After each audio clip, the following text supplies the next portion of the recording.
Hello and thanks for joining us for our mid-morning edition of ARIRANG News. I'm Mark Broom. Our top story this morning, US President-elect Donald Trump has met with President Obama to discuss a smooth transition of power.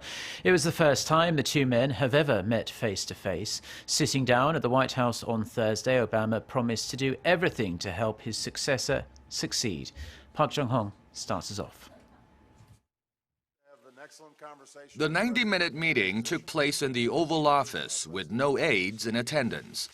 The meeting came just 2 days after Donald Trump's stunning defeat of former Secretary of State Hillary Clinton. I believe that it is important for all of us, regardless of party and regardless of political preferences, to now come together, work together, to deal with the many challenges that we face. Emerging from their talks, Obama told reporters the meeting was, quote, excellent and wide-ranging. President-elect Trump called President Obama, quote, a very good man, and said it was an honor to meet with him. I very much look forward to dealing with the president in the future, including counsel. He explained some of the difficulties, some of the high-flying assets, and some of the really great things that have been achieved. Trump also said the meeting was only supposed to last 10 to 15 minutes, but went much longer than that. He said the two discussed a lot of different situations, some wonderful and some difficult, but he stopped short of elaborating on what those situations were. The president-elect is expected to strip away a number of the Obama administration's initiatives, including the Affordable Care Act and the Iranian nuclear deal. In a press briefing, White House spokesperson Josh Earnest said Trump and Obama did not resolve their differences, but based on their agreement on the need for an effective transition, the meeting was a little less awkward than some might have expected. Park Jong-hong, ARIRANG News. Now, the United States has reaffirmed that Washington's ironclad commitment to the security of South Korea, one of its biggest Asian allies, will continue to strengthen under the presidency of Donald Trump. The statement out of the Obama-controlled White House came a matter of hours after President-elect Trump reaffirmed the alliance during telephone talks with South Korean President Park Geun-hye. Lee Min-young reports. The White House has pledged that the United States will strengthen its alliance with South Korea under the Trump administration.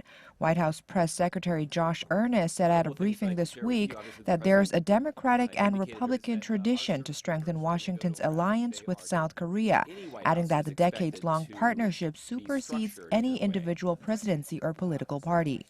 Experts in the U.S. agree with the assessment out of the White House.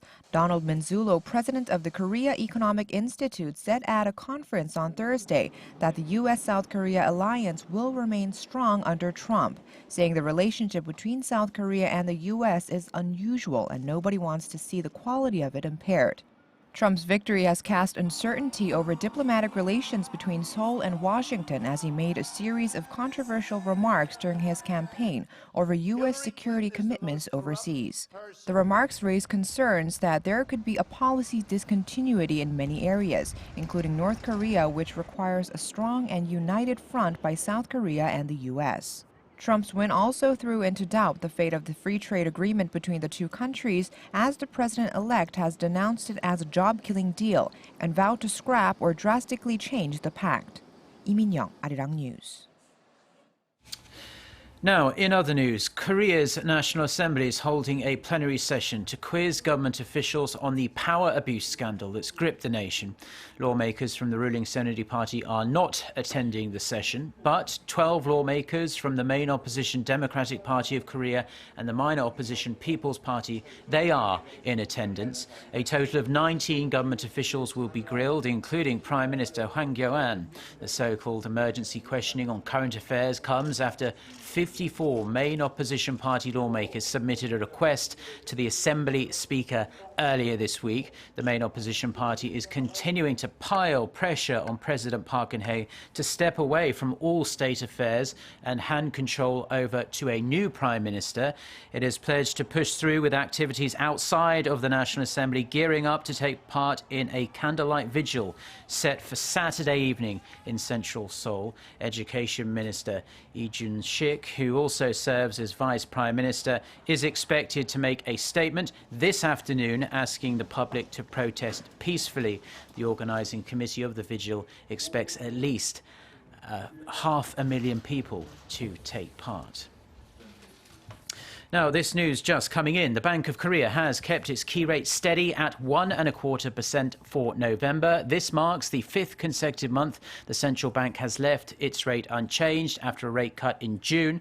This wait-and-see approach comes amid growing uncertainties surrounding a potential shift in U.S. economic policy following the surprise election win for U.S. President-elect Donald Trump, on top of concerns related to the slowdown of the Chinese economy and Britain's planned exit from the European Union. We'll bring you more details during our next newscast at noon Korea time.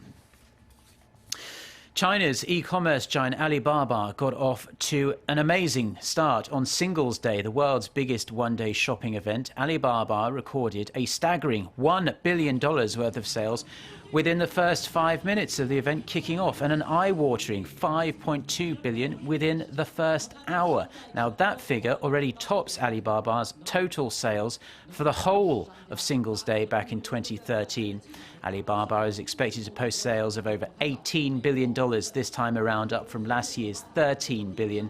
More than 100,000 merchants are selling their goods in the 24-hour spending blitz. Singles Day was initially started by Chinese college students to celebrate being single, and was picked up by Alibaba in 2009 and is now enjoyed by all, single or not. And that is all the news we have for now. Our next bulletin is coming up at midday Korea time. So until then, goodbye.